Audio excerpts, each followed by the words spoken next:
You're listening to Film Seizure. Before we get started, just a word of caution. This is a pretty R rated show, so if you're listening at work or school or around your kids or grandparents, or hell, church for that matter, you might want to put some headphones on. Catch new episodes every other Wednesday on filmseizure.com and follow us on Facebook at Film Seizure and Twitter and Instagram at Film Seizure, all one word.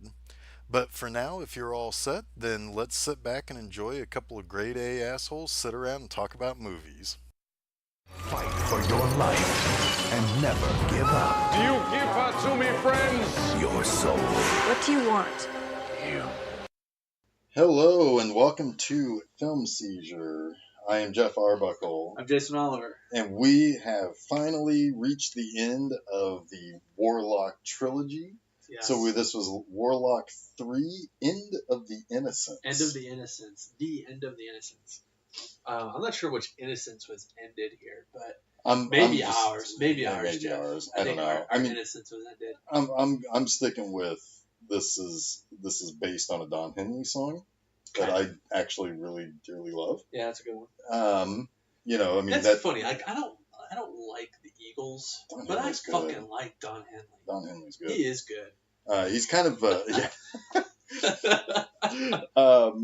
so that should give you a little bit of a preview of how little we really. Give a shit. Well, no, not that we give a shit. It's just we don't have a great deal to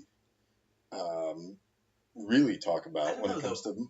The End of Innocence. The Warlock 3. Yeah, I mean, I liked it though. No, I did too. So you want to give us a quick little, just give us the elevator pitch of what's going on. in this movie. So, all right. So, here, let's do a little recap of Yes. Warlock 1 and 2 real quick. The unconnected, we generally unrelated. liked Warlock 1. It's got a budget. It's got a decent kind of through line. It's a familiar story. It hits all the beats you'd expect in a movie like that, which makes it really, really watchable. Not great, but watchable. Jeff liked it a little bit more than I did, but we both would agree that if it were on again, we'd probably watch it. Yeah, absolutely. Warlock 2, we did not like at all. Like, not at all. That is an understatement. It was really, really difficult to get through. Warlock 3, however, surprisingly not terrible. Actually pretty good in some sense. Not as good as Warlock 1. We're not going to go that far, but but honestly pretty good. I mean, it could have been coming off of Warlock 2, maybe. Like a little bit of a palate cleanser coming off of Warlock 2. I certainly would call it a palate cleanser. Yeah. And there were things in it that I thought were legitimately well done. Yeah, I agree. In a movie that has very, very little budget and doesn't really need much of a budget, Yeah. but it does things effectively. And there were things that we were legitimately, especially in those first two acts, where Yeah. it's like, whoa, wow, Yeah. that's really nice. That's Yeah. really cool. Some legitimate scares too. Yes. Yeah. The mirror scene is The mirror is fantastic. really good. The throat pulling Oh, out yeah, was yeah, a yeah. really good effect. Pulled a Dalton on that one. Yeah. Yeah. The Warlock has 3 rules. I don't know. What I don't they- know. It was always be nice. Was the first and third ones. Yeah. Roadhouse. Oh, it's devolving. But yeah, I mean, it was not a terrible movie. It's sort of weird. It's got like that really strange sort of like holding on to the dream of the late '90s vibe going on a little bit. Yeah. Some of the music is very generic '90s rock. The generic gin blossoms. Yeah, Jeff called them the vodka vines. It's so knockoff Gin Blossoms. It's not even funny. The Gin Blossoms weren't even very good. They had a couple hummable Right, tunes. yeah. I mean, it's like things if you heard on the radio on the all '90s weekend or whatever, you'd be Yeah. like, yeah, Yeah, I remember that. Yeah, that's awesome. I Yeah. remember making out to this the dog and suds. What was that? I do it for you, Yeah. or whatever that song was, the Empire Records song, right? Yeah. But anyway, yeah, I mean, we kind of enjoyed it. It definitely unravels in the end. It kind of all the strings sort of they start to get pulled, and you really feel like, oh shit, this all ended up all for naught, kind of. But it was a lot to like. I honestly thought the villain was pretty good. The Warlock. Yeah, I mean, Um, he was more of a devil Yeah. in this one, which is Yeah. fine. He was playing. He kind of did some. Bruce Payne, the actor, Yes. right? Yeah. He did some like psychological warfare. So I mean, the basics are that it's a old dark house movie. Yeah. Yeah. I mean, that's really what it is. It's a classic, not really a haunted house, but an old dark house where twists and turns and things, you might open a door and see things that aren't really there. Right. And, I like those types of Yeah, movies. something psychological is happening to you that's making you see things that you don't understand or can't make sense of, or that are just not true. Yes. And that's really the crux of this. Like the Warlock is kind of playing like Geoff said, a devil character. He's kind of playing on your insecurities. He's playing on your wants and desires. your wants and your for a desires. couple of Yeah, people. absolutely. To try and get what he needs to get from you. Yeah. Which is honestly never a bad premise to a movie, in my opinion. I mean, No, I it don't could be think done so. really well. And I feel like it was done really well here. Yeah, I agree with that. All right. So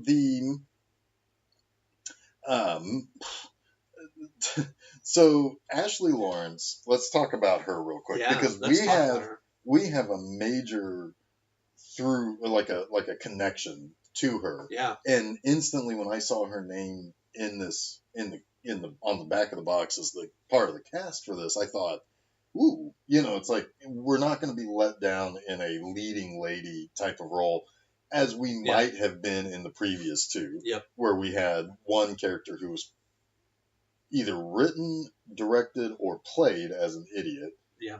And then you have the girl who is cute and innocent, but not really played up as a strength. And she wasn't given a whole lot to do. Not really a whole lot to do. Yeah. So, interestingly enough, as a through line from part 2, we have a Hellraiser connection. Yeah, we weren't expecting that.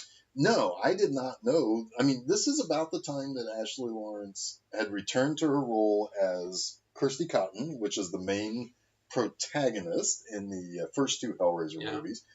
She was not in the third one except for brief snippets of an interview from the insane asylum. Oh, I don't remember that. And that was what Terry Farrell how she learned about the configuration box. Yeah. The Lament configuration box. Yeah. Most people don't know the name of that. The Lament configuration box? The Lament configuration I box. have no doubts that our fans of this podcast know the name of that. Well, they do now. Yeah. Yeah. That's true. if they didn't before, they do now. So she had returned, I believe, in the 4th Hellraiser movie. I think she came back in Inferno, I think. Ooh, you're getting into like the Hellraiser movies I have not seen. Like, Okay, well, I think I saw the one where it was a flashback, and the one where they were in space. There was a space one, right? Yeah, Inferno. Oh, yeah, Inferno ends up in space. After that, I'm just kind of like, Maybe it's not. Maybe it's the one after that. I don't know. But she returned to the role of Kirsty to kind of continue the battle with Pinhead and the Cenobites. And so she was in this movie, and so right there, I think we probably maybe gave this movie an extra pass just because, hey, we know her, we like her. Well, it legitimized it a little bit for us. Yeah, and I think it's like, oh, well, here's somebody that we know. This was made in 98, came out around 99. This was probably about the time that she was getting back into the Hellraiser, and I mean, because she was, for the most part, kind of absent through most of the 90s after Hellraiser 2. And kind of came back and, went back to the horror genre, probably the jobs that she could get the most easily. Because, I mean, yeah, absolutely. Hellraiser is a massive, massive success. Yep. The first one in particular. So it's like, so we saw her in it, and I think that gave us a little bit of extra excitement for this movie. That there was something new, that was something something that we recognized and something we kind of trusted. Yeah, and I think even more than that, because she actually is legitimately good in this movie. Yes. Like she gives it everything, and she Believable. is very Awesome. believable, and in no way it shows any weakness towards this movie would be attributed to her. She does a No. great job. No. But also I think like the new angle really worked. Yeah. Like So when we talked about the spooky house sort of Yeah. angle, like it really worked for this. yeah, and I mean obviously that's a product of not having hardly any budget to work with. I mean there are literally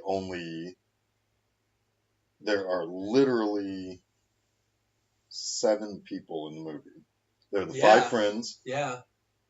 and so 8 people. There's the 6 friends, the warlock, The historian. and the historian. Yeah. Oh, and I guess the flashback lady. Yeah. But the so, like, movie, and the kid. but so the, yeah. the Like 10, the main 10 people or so. yeah, but the main part of the movie, the main story takes place in a house Yeah. where only a combination of 8 people show up. Yeah, and you get the sense that they probably shot this thing over a couple weeks. They probably all stayed at this on set. You know, it Yeah. was It was- definitely like a low rent kind of operation, but it did a lot with With what they had, and they never tried to do too much, which I think also really helped. I feel like the second one, oh my goodness, they tried to do everything, Yeah. and they couldn't do anything well.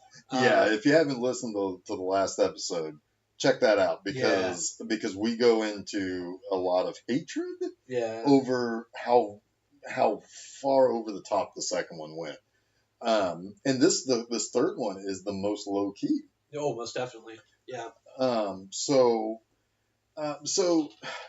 Ashley Lawrence plays Chris. I remember that because it's like Kirsty. Yeah. Kirsty. This is Chris with a C. Yeah, something like that. And not Cassandra with a K. Not Cassandra with a K. Thank God. So she And I think our favorite leading lady of the Yeah. Warlock movies. yeah, by far. this may actually, there were other elements here too that I liked more than other parts of the other movies. Just relationship wise Yeah. between people, they built realistic relationships Yeah, between they people. really did. Almost effortlessly. Yeah, I think maybe that might be a byproduct of the set. Yeah. The setting of just there being a house that they're all Uh-huh. stuck in. Uh-huh. That's easy to start writing conversations that mean something. Yeah. So she inherits this house, finds out that this is from her biological mother, who she doesn't really know, and turns out that she is reincarnated Yeah. from a child whose mother was a witch and was a good witch and escaped the warlock from 350 years ago. And really all this is about 1600s again. yeah, so Yeah. 16 yeah. They like the 17th century in this series. So really what the warlock is after is to do away with Chris, and she will become de facto bride of Satan, Yeah. basically. And so there are some weird things that we'll get to, but Well, the first weird thing is the age casting. Like, I don't understand why they felt the need to cast them as college kids. they could have just been generic adult. That to me, like from right out of the bat, really kind of threw me because you've got Chris, who's, I mean, she's clearly in her 30s at this point. She looks good, but yes, you can Yes. tell that she is older than everybody else in the cast. Right, and but not only that, but she's not that much older. But yeah, she's definitely a little Well, older. she's clearly But they cast the people around her to not be too young to make her look too old. So Yes. all of the whole cast looks too old to be in college. Let's just put it like that. Yeah, I mean, it feels like if they would have just been generically young adults, Yeah. that would have been fine. Like make it like Just friends. singles or something, Exactly. Yeah. But they're- they they're- actually go out of the way to show the dorm room in the beginning of the movie, and they actually do a kind of cool way of introducing all the characters in the movie. And at first we were kind of like turning our noses up at it a little bit, but actually in hindsight worked really well. they kind of did the zoom in through the door into each dorm room. Yeah. And Well, to introduce to you all of their friends, and then they'd zoom back out, and they'd zoom into the next door. And it was kind of like give you a really short snippet of who these people were and how they were related to each other. without them having to exposit through. Right. Yeah. And my suspicion is that was probably a director's choice, and it was a script choice, and he didn't want to let go of it. And because of that, they had to keep the college motif or whatever. Yeah. Which I think was an early detriment to the film, but it was overcome pretty quickly. Yeah, because these people turned out to be. There really isn't a guy or a girl in this movie that you point to and say they're not good people. Right. They're people who make bad choices Sure. throughout the course of the movie. But like we talked about. Late 90s guys are just douchey as fuck. Yeah, we were just not cool. We were not cool with 90s. soul patch dudes, and we weren't really. We were not we're attractive people, and No, I mean, arguably, we're not attractive people now. I really truly feel for the women of the 90s, like of our age group, because they dealt with a lot of bullshit men. Yeah, 'Cause we were just garbage looked dumb. people. We were dumb. Like, oh god. We thought I we don't were have so any cool. sense of style now, but even then it was worse. Yeah, we thought we were so cool. I had a flannel budget. Yeah, I'm not much different, I don't think, but I was.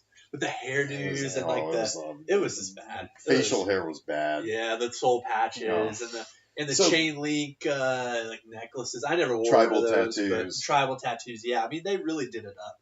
They tried to find every like kind of bad male fashion sense and put it in this movie on some character. And Yeah. it was like cringe. Yeah, because like you also had like you had the guy who had daddy issues who didn't want to be his dad. That was Chris's boyfriend. Yeah, And even though he seemed at first glimpse, because he kind of looks like it looked 90s douchey. well, he looked like a Trump kid, Yeah, and it's like, oh, Richie Rich. yeah. But he actually was a very good dude. It was a good boyfriend. Yeah, he really Yeah. was.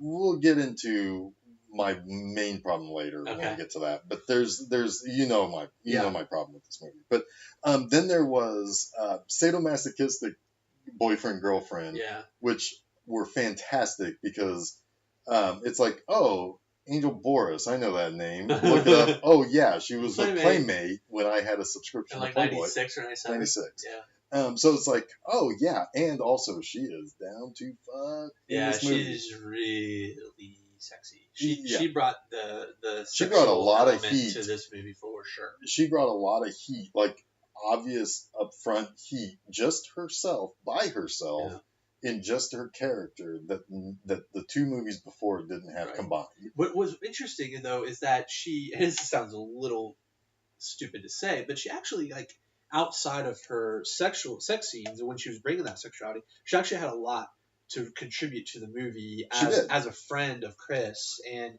so She had a real character. yeah, I mean, she wasn't just there to take her clothes off. right. Yeah, So sadomasochistic friends, they were kind of, I mean, the guy, even though he was the douchiest looking of the whole game, was one of the smartest. was actually the smartest, Yeah. and maybe the one who was like, I mean, he turned out to be a pretty good friend. Again, asterisk on whenever we say he's being a pretty good friend, because we'll get to my problem. Yes. But then you had Stoner Guy and you had Witchy Girl. Yes. Now, interestingly enough, Witchy Girl, I actually looked this up because I was curious about her because she had a very unique look. She kind of had a little bit of a young Britney Spears look to she her. did, yeah. But there was something very striking about her. Like she had a specific look. And so I looked up the actress who was Bodie Bliss is her name. Okay. And this is what I found on Wikipedia. Bliss had an unusual childhood, growing up with her brother and three sisters in a teepee outside Aspen, Colorado, with her stepfather and her mother, who knitted and sold custom sweaters. What? So she was like a hippie chick, basically, I would assume. I mean, like some sort of nature girl, Okay. probably because of her parents or whatever. But I thought that was really interesting because she's playing a witch, like a Wiccan witch, not like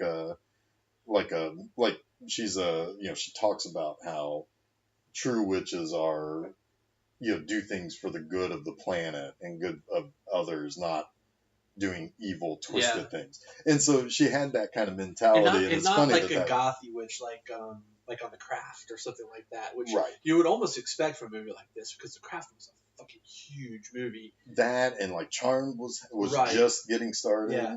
So she didn't even really have any of that, like, I don't know, that like typical goth look you would expect. She wasn't with even the makeup, a brunette. and she was kind of like even bleach blonde, I believe, right? Yeah, so she had roots. She had roots, yeah. So that was, I thought, really refreshing too. Yeah, and she wasn't bitchy. Yeah. Like, she actually figures out that the guy is the devil in disguise. Yeah. By way of playing with, and that's actually the tarot. And that was actually really well. That was really intelligent to show us what she was figuring out without having to explain it. Yeah. To it. It's like, oh, the devil card was pulled. And then you see her thinking about it. Right. Yeah. And then realizing, no, don't trust this guy. Don't, and like her actually trying to help people. Yeah. So, they're all visited, and is there anything else you want to talk about, the things that you liked in it? I don't know. I don't think so. I think we've hit on most of them. I just thought that they were very actually likable and realistic characters. Yeah, really likable, realistic characters. I thought that Bruce Payne was a very effective villain. I thought that he was at least a suitable stand-in for Julian Sands. He didn't ramp up the creepiness as much maybe as I would have liked. I thought maybe he could have pushed the envelope a little bit more. Sure. But he definitely played it more stoic, more like, I am in control, I'm powerful, and I know it. I don't need to like project that, which I also kind of like. I thought that the special effects that they did have were used sparingly and well. Especially the throat ripping out scene. Yeah. I think that was, and having that out early really kind of gave you the sense of, oh damn, like you knew he was bad, but damn, all right. That was the only thing physical he did to anybody, right? Really, yeah. I mean, I like the psychological element he brought to the movie. It was a very contained, like restrained horror film, but it worked for me. It's not gonna terrify you. You're not gonna watch it and be like, oh, there are so a couple scary. of good, but there are some really good scares. Good scares that are jump scares, but are not played up like the present day jump scares. I really liked the scene where she sees the version of herself. Chris sees the version of herself in the hallway as a young child. Yes. I actually just forgot it. I forgot it right now, and it's very much played as like a haunty, spooky ghost scene, right? You see this little girl in the drapes in the window at the end of the hallway, and she walks towards her. Not like freaking out. Right. And the way it's shot, it's like, oh, it's really cool. Like you get this really kind of, I don't know, you kind of... It's a connection. Connect with Chris. Yeah, you connect with Chris too, because you're like, oh, she's brave. She's also, she doesn't feel like she should be afraid of this. Excuse me. And rightfully so, because this is her. Yeah. That she's seeing. So I don't know. And what's interesting is that happens right after one of the more effective like scares that I've seen in horror movies of the last 20 years. And that was, so Chris goes to the house because she's told that she's allowed to take anything she wants out of the house. When she gets to the house, she's the only person there. So she wants to leave. Now you call it by saying she can't start her car, so she's stuck at the house. Yeah. And so she spends the night there. A bit of a cliche there for sure. Yeah. But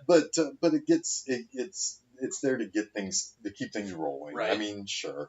But so she's there at the in the bedroom, and there's a mirror in the bedroom, and she's kind of, I don't really truly understand what's going on here. I mean, I was into it, but like she like sees herself in the mirror, and she's like kind of like she's wanting to like expose herself to herself and like touch herself. And she's wearing kind of this sort of old-fashioned nightgown that has got full sleeves. It white, goes down very to her virginal. ankles. Yeah, very virginal. But we know that she's not virginal. Right. I mean, we get the sense. I mean, I think even in the first scene of the movie, she's with her boyfriend in her dorm room. She spends the night with her boyfriend. Yeah. So I mean, it's not like she hasn't had sex before, and that's where like the tagline, "The End of Innocence," gets a little weird too. But yes, she's definitely presented in the scene as very virginal.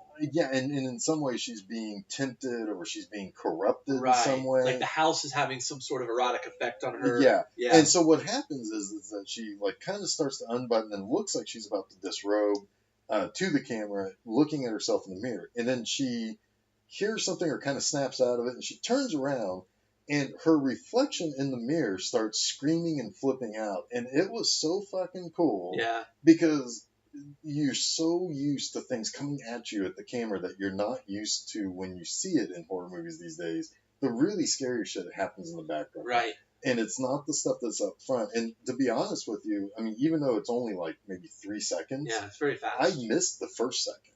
Like, Yeah. I missed the initial turn away and her freaking out. And it's like, that's the kind of horror that's the most effective. It's the stuff that, it's like the thing that's going on that's just beyond coming at the camera or in the front of the camera. And I just thought it was the only time where I actually had like a legitimate, like, ooh, I'm really spooked out by this A movie. little unsettled, yeah. The other 2 films in the series didn't have that. No. They were played more as almost action movies. Yeah, a little bit as a gag or just adventure. Yeah. Yeah. Horror adventure. But yeah, truly, I agree. I think this was the first one or the only one of the series that really kind of tried to deliver some serious scares. Well, or at least a serious atmosphere of unsettling times. Like, it's like we understood what the stakes were in parts 1 and 2. Right. And now we have something where it's like you're enclosed in this situation. You're not traveling across the country. You're not waiting for the bad guys to come to you. You're trapped inside with the bad guy, and you don't know that he's the bad guy fully. Yeah, and that's interesting because I think that's part of why this movie works, at least through the first 2 acts, is because you watch your typical sort of haunted house movie, right? Your haunting movie, and there isn't necessarily an objective that a villain is trying to achieve, right? You're with your protagonists and you're with your heroes and the people you care about. And luckily, this movie actually made you care about most of the characters, which makes it even better. And you just kind of want to figure out why the bad things are happening to them, and that information is given to you in pieces throughout the movie. And that's, I think, why this movie really worked in the first 2 acts, and where in the 3rd act we started to be like, wait a minute. Yeah. Because that's when you start to get the payoff, if you will, in air quotes, and where a movie is in danger of kind of failing. Yes. Because it touches upon the line of failure, but I think it still kind of stays above it. I agree. It evolves for sure. And that'll probably reflect in my grade at the end here. Yeah. But so I also want to talk about. All right, I want to talk about the ladies. Okay, let's talk about the ladies. Because this was the hottest cast of the Warlock movies. Well, it was also the most recent and the most awkwardly. But it was the hottest cast. Yeah, I'll give you that. I mean, the second one had some hot business going on. Sure. But the hot business. It had 3 boobs and side boobs. Yeah. In the second one. Now this one, okay. So first of all, Ashley Lawrence is gorgeous. Yeah, she's beautiful. And she is. I mean, she was only about 20 when she was in the first Hellraiser in '87, and so this is only like 12 years later. So I mean, like she's still. I mean, you still see a youth, and you still. I mean, you're not looking at necessarily an aging actress. No. Like you might nowadays if she's in something, but she was. I mean, she was still. I mean, she was grown up from her Hellraiser look, but also very classy and very beautiful. Like just beautiful. I mean, Angel Boris was. Whoa, yeah. Whoa. I mean, that was. I mean, if you had the dial for sexiness, she had an 11. Hers goes up to 11. And again, like what was great about her is that she they gave her enough to do with clothes on. Yeah. That when she didn't have her clothes on, she was that much more sexier. Yeah, she was very alluring in general. Yeah. Like, I mean, there were times where she's just relaxing or just lounging about, helping out with the stuff that's going on at the house. Yeah. Just normally. Mm-hmm. And you were legitimately like, yeah, I want, it's like I'm into she's her. enticing. Yeah. Yeah, she's very enticing. Yeah. And she's, I think she still actually gets quite a bit of work. Or at least, did other stuff than just Sure. this in Playboy. Now, so Bodie Bliss, whatever, however you pronounce Boti, Bodie, I guess. She was, I think, maybe the most interesting character in the whole movie. Yep. Because in the late 90s and the early 2000s, we talked about it just a minute ago about how it would have been so easy to goth her out completely. Yeah. Oh yeah. Totally. And you would have had her dress. Should have been that fucking CSI girl or whatever.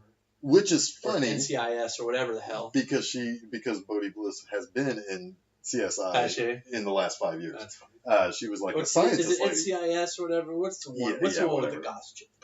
The 50-year-old girl yeah, who she's dresses like 50 like years a 20. old now. It's like, oh god, dude, she must have a shitty. I mean, honestly, like she's got a lot of money, but she has to always look like a gothy, stupid chick her whole life, and she's like 50 now. Stupid chick. I'm sorry. Yeah. I'm sorry, but anyway, no, I mean, that's. I mean, she is perpetually trapped as a 18-year-old rebellious daughter. Yeah, and I always wonder, like, how does that? All of those shows affect had your kooky psyche as an actor. Like, well, yeah, because they had to be like that's all you can be. When she was in that that's your whole life as an Hotels.com actor. or do you feel like you've made it? Yeah. Well, I feel like you don't made it. You made money, and good for you. Yeah. But you didn't have a career. No, you're playing the same character. I mean, you've basically forever and ever been. That's fucking depressing. That's fucking depressing. And she was in those Hotels.com or Priceline commercials or whatever it was, and she basically played the same person with the long black hair, and it's like that's depressing. I can't remember what she's they been call able that. to keep it up for so long. Yeah, how the hell did she not convince somebody to like change her fucking look at some point? Like, yeah, she has looked exactly the same for like 13 years or something like that. Yeah. So, but no, so our witchy girl is our spooky chick. She is kind of a normal girl. She is Chris's best friend, as it's explained. I think she's at the beginning of the movie with her. Yeah, she is. And so, like, she is not flaky like you would think, like, oh, the trees are speaking to me. Right. Oh. She doesn't give bad advice. She doesn't. She gives great advice. Yep. She tries. I mean, she does her homework. She has the best death scene. Yes. But she understands where she might be coming off as kooky, and tries to like explain it in as the best layman terms that she can, and from where she's coming from, and because I think Chris is like doesn't really quite believe her, right? But at the same time comes at it with like, this is my best friend in the world. I'm not going to totally discount this. She even says at one point that whenever that she has a certain sensitivity that other people don't understand. Exactly. And that when she doesn't feel like something is right, then it's probably not right. Like she's more in tune with things. Right. And that's that's actually one of those small little things that are oftentimes too often forced upon characters, the intuition. And so I was glad to see that she was actually her name was Robin in the movie. Robin. Yeah. So Robin was actually a really good character. And what's funny is that she also was alluring in her own way. She seemed the most down to earth of everybody. Like she didn't have a lot of the baggage that Chris had. She wasn't going to crush your ball sack with spiked heels like the other girl might, Lisa might. And it's just she was very level-headed. She was very good at understanding what's going on, was in tune with this guy's bad news. He keeps asking us for things that we should not be giving him. We should not give him anything. That's very important in this movie, is you don't give the Warlock anything. That's any yours. power. Yeah. It's basically everything you give him gives him more power. Right. It's specifically power over you. Yes. And so I thought that, this was something that would have been very, very easily overdone most definitely. and turned her into something of a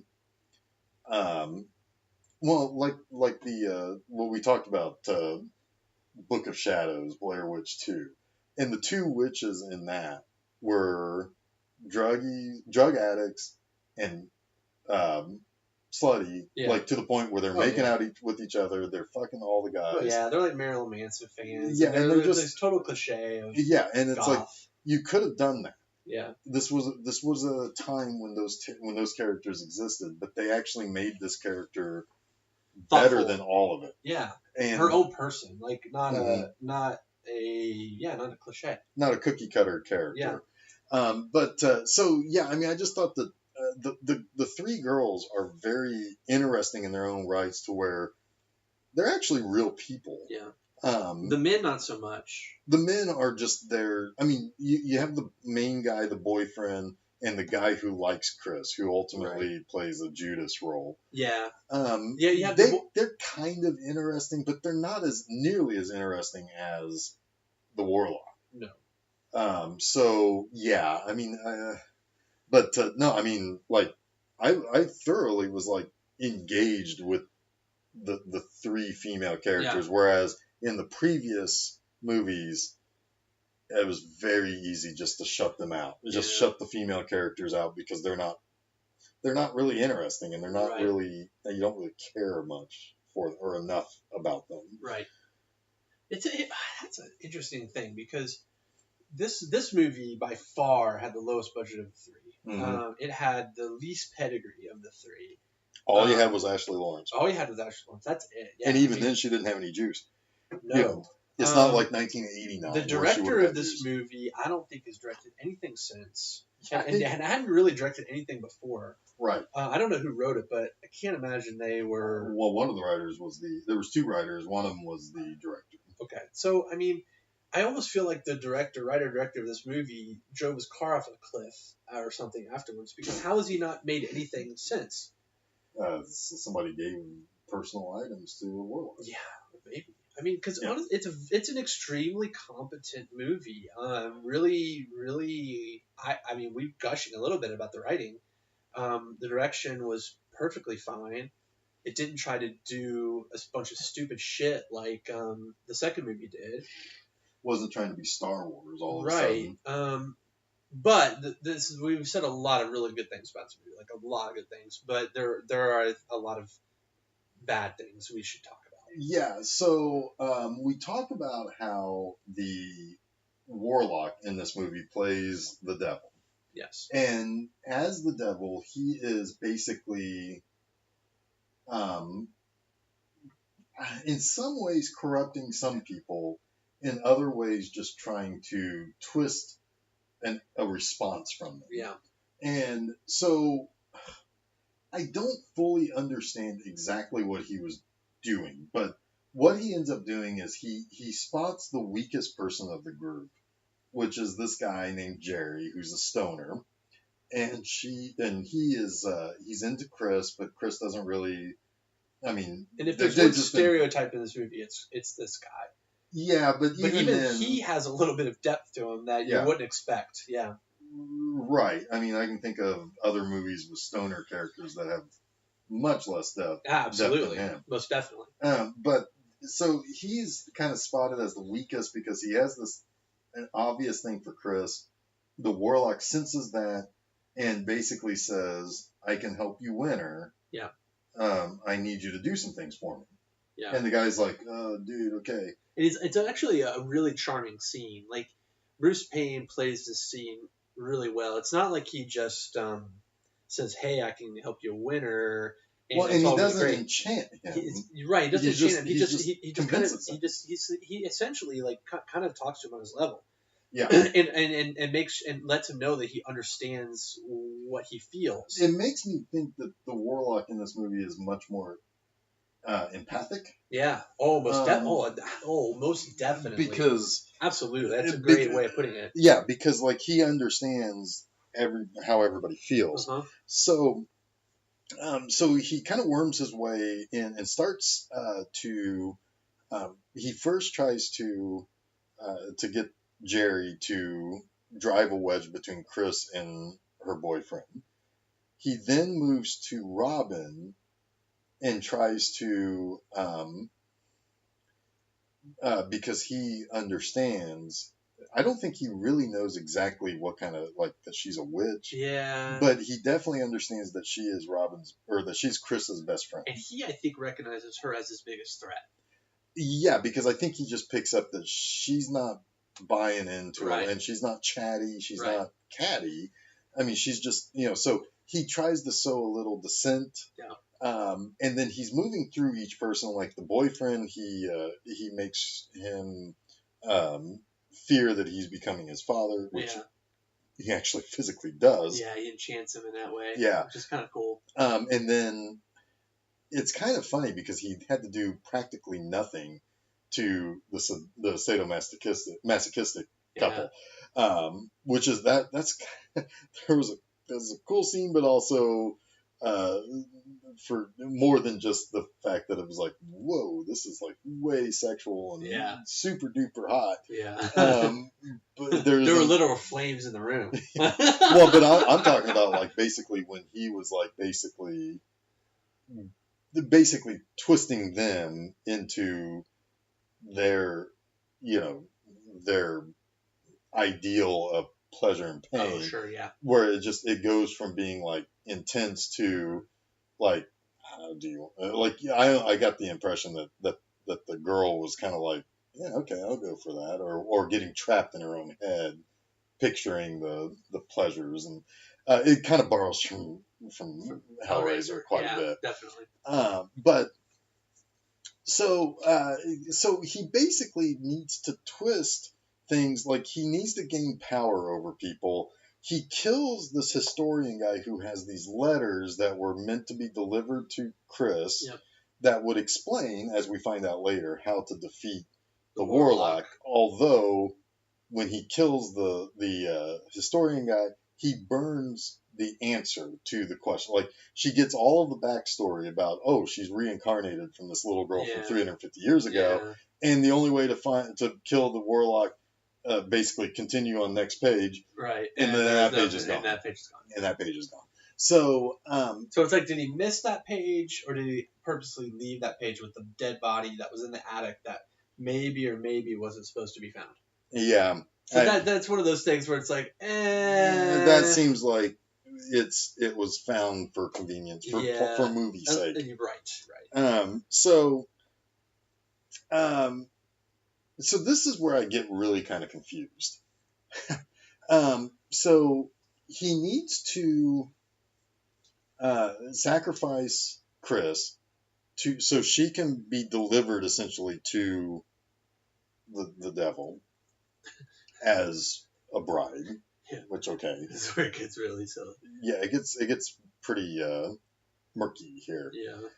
And so he says, so he needs, and we see a flashback where he is granted permission by these people of this village to go after Chris as the young girl version. Right. And in the present, Chris is shown betrayal from her friends from various angles. First, Robin was killed by being turned into a porcelain doll and smashed, essentially. Right. It was a really good effect. Yeah, so she was like, basically, she squares off against the Warlock, but because because she doesn't have a lot of power. Right, because she tried. She actually is almost surprised at one point when she casts a spell and it works. She's like, oh, this shit really has power. And he's like, yes, it does, but...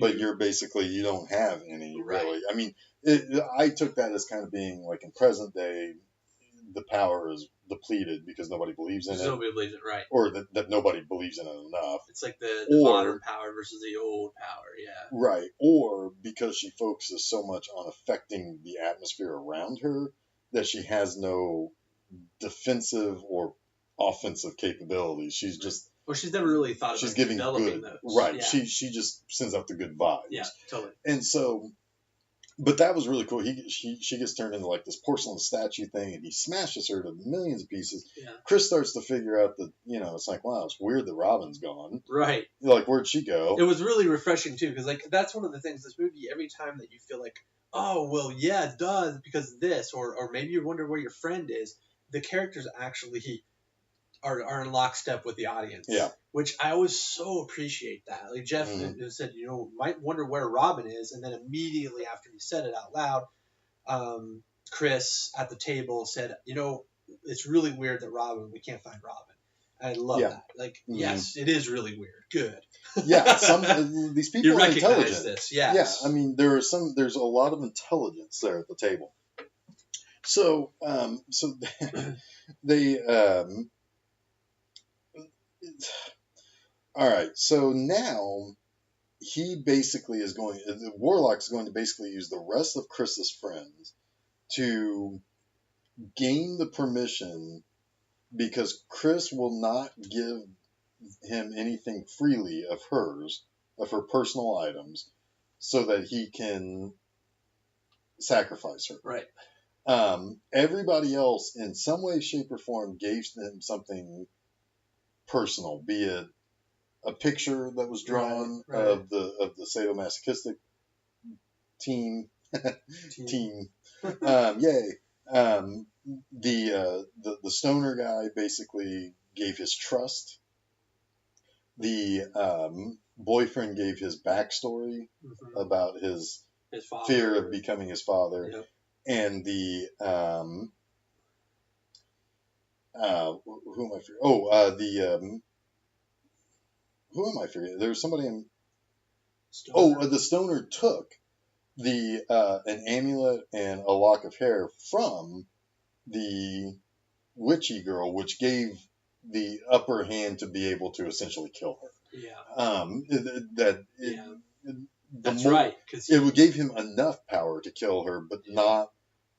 He needed more, and he needed things given willingly to basically get the consent. Yeah, this is where really it's murky here. Yeah, so I'm like, what the fuck is going on This here? is where it all kind of falls apart. So the sadomasochistic couple are about to have some real kinky fucking hot sex. Yeah, they And really are. yeah, because like the girl is in like this leather bra and And G-string. G-string, and so the Warlock shows up and essentially sends them off into like the fucking hellbound heart.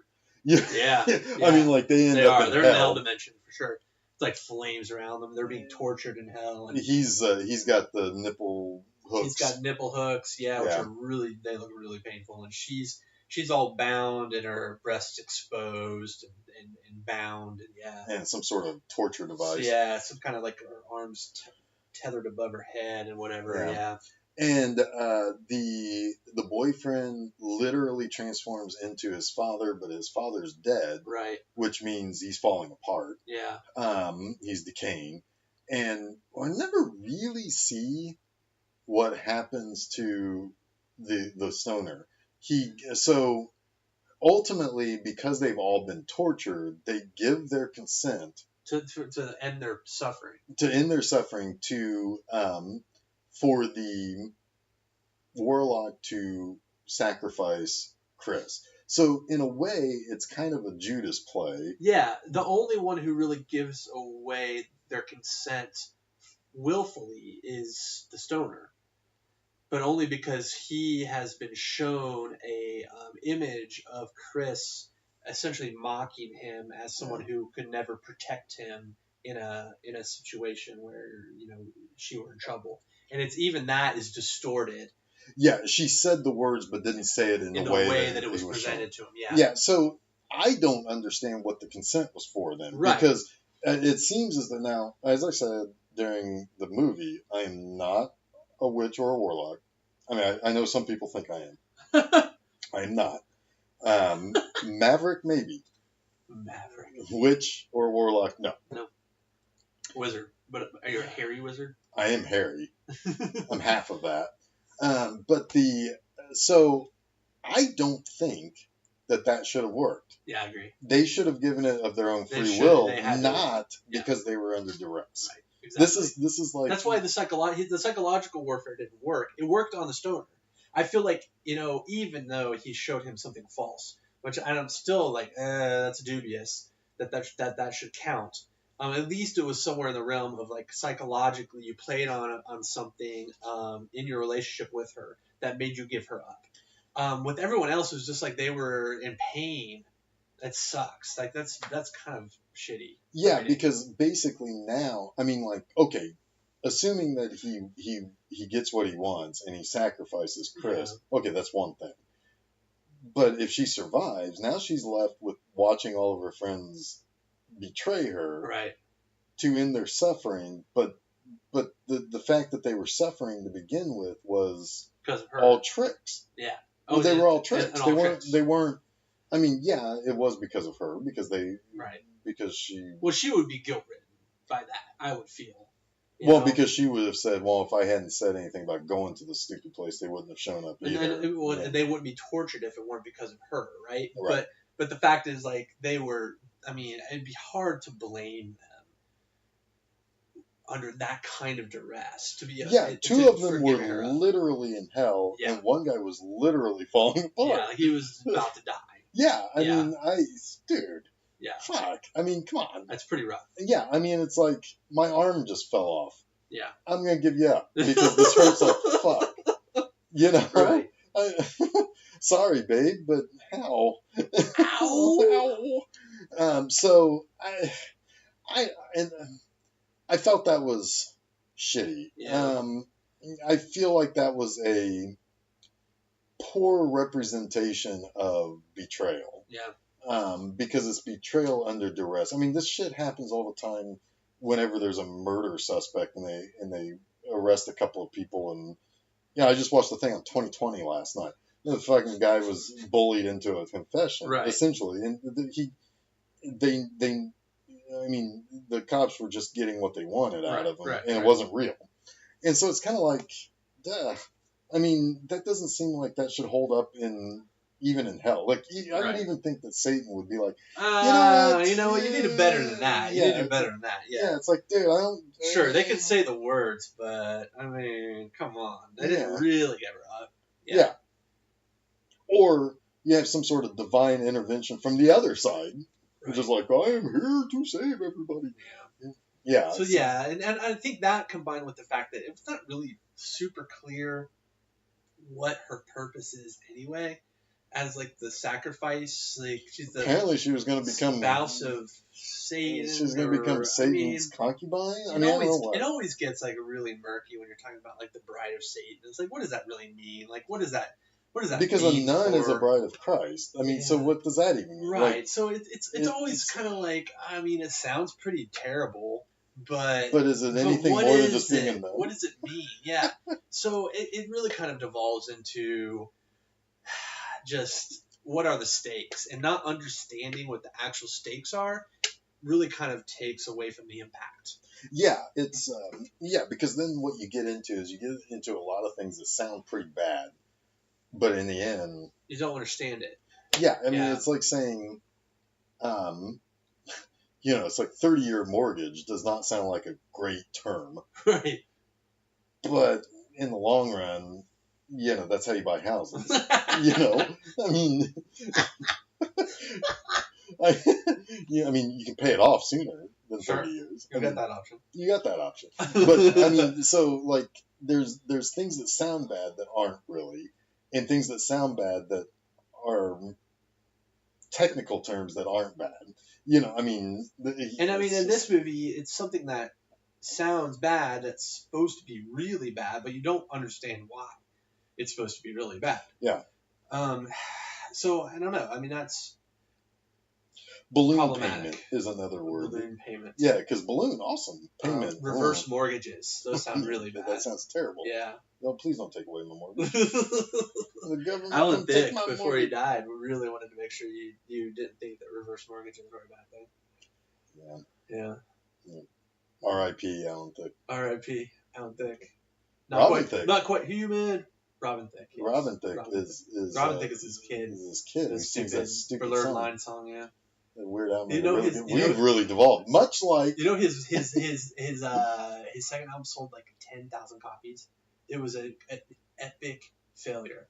Like he went from a platinum album almost to he couldn't give his album away. That's weird. Isn't that weird? It's because of Pharrell. He didn't have blurred lines on his album. Huh. Yeah. It's the power of Pharrell. Yes. Yeah. So this has devolved much the same way as Warlock 3. Yeah. So, I mean, Huh. this is a movie. I actually recommend this movie. I would too. Quite I a actually bit. would. I would mean, too. more so than the other two. Yeah. So I'm gonna tell you right now, if it was a little clearer what the final, what was going on in that final act, I would give this movie 4 stars out of 5. Whoa. I was really engaged. I was really into it. I really liked what was going on with the characters. I liked the old spooky house. Mm-hmm. But with the final act kind of devolving the way it is, knock it down to a 3.5. I give it a 3. So I gave Warlock 1 2.5. Gave Warlock 2 1.5. I'm gonna give this one a 3. I definitely think it's the strongest script of the 3. I think it's the most likable characters, the most well-written characters. It definitely suffers in the third act. That's why I couldn't give it more than a 3. But thankfully, it is still engaging enough to where it doesn't completely derail. No. And 3 is solid, man. Yeah. 3 is a good score. Yeah. Yeah, I liked it. I give it a 3, and I'm really happy this worked out. I really am, because I was really worried after the first one, because I give the first one the Warlocks of Los Angeles as the band, and I give the second one the Grateful Dead, which I think honestly worked out, because that movie meandered like a motherfucker It went into a jam session. self-indulgent bullshit. Yeah. And then this one was the Velvet Underground of the 3. It really was. It was white heat, white lightning, man. I mean, I dug it. Yeah, I'm going to have to agree with that. Boy, we're going to have to come up with some fascinating other ratings. Yeah. You really cracked that one open there. No, I mean, yeah, see this movie. I mean, why not? Yeah, why not? I mean, it won't be a waste of your time. It really won't. It may not be the scariest movie you'll see. It may not be the best ending that you'll ever see. But you could do far worse. I mean, almost every other horror movie released this year is subpar. Yeah. I can only think of one that absolutely isn't. That came out this year. What, It? Oh, 2. So It being 1. We don't want to date our podcast, but Get Out. It was pretty good. Get Out was really good. So, I mean, even though I wasn't like 100% bonkers for Get Out, I still very much like it. Yeah, it's good. But no, it's this movie. There are a lot of movies released in the 18 years since then that movie was released that is nowhere near as good as this one. This one had no business being as good as it was. Really did. Warlock 3, The End of Innocence. Are you fucking kidding me? Yeah. It was pretty fucking good. I mean, that's just one of those situations where it's like, let's try something different. Let's try, we've got $2 million or whatever they had. Yeah. Let's just see what we can get out of this.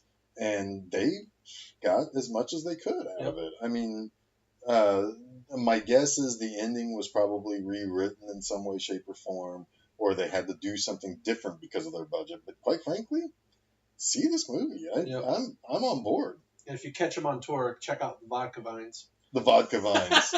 Yeah, they're opening for Gin Blossoms. They're opening for Gin Blossoms, or they're opening for I don't know, like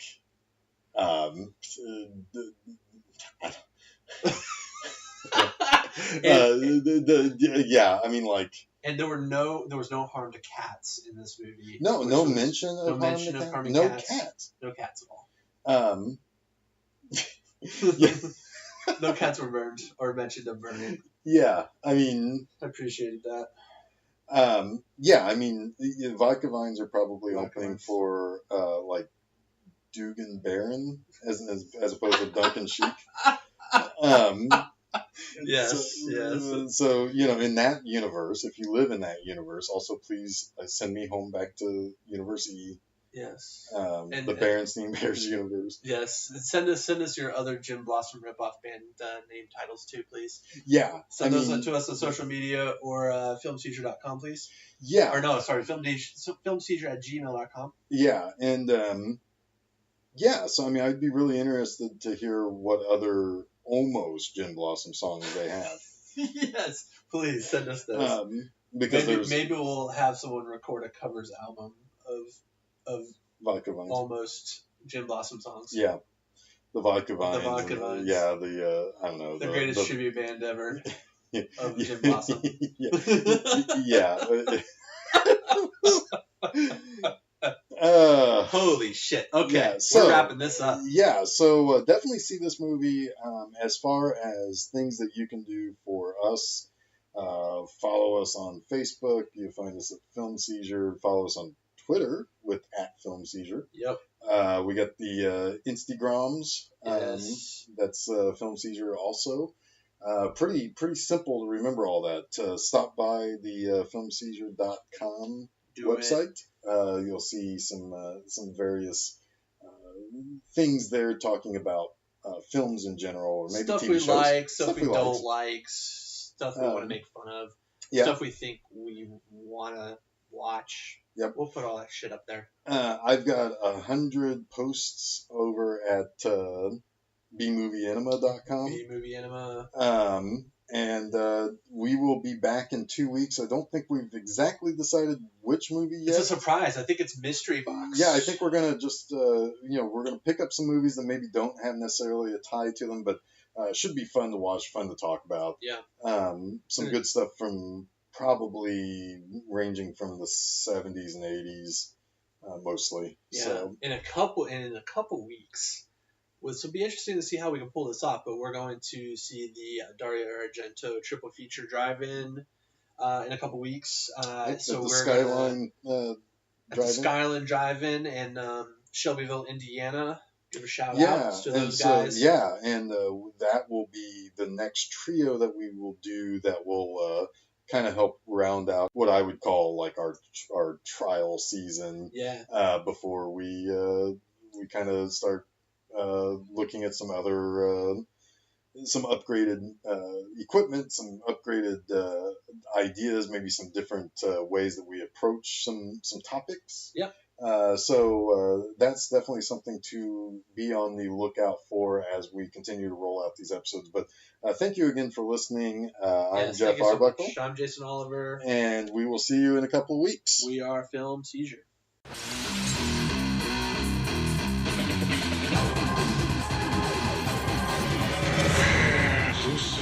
Poison bride. We gotta get out of here.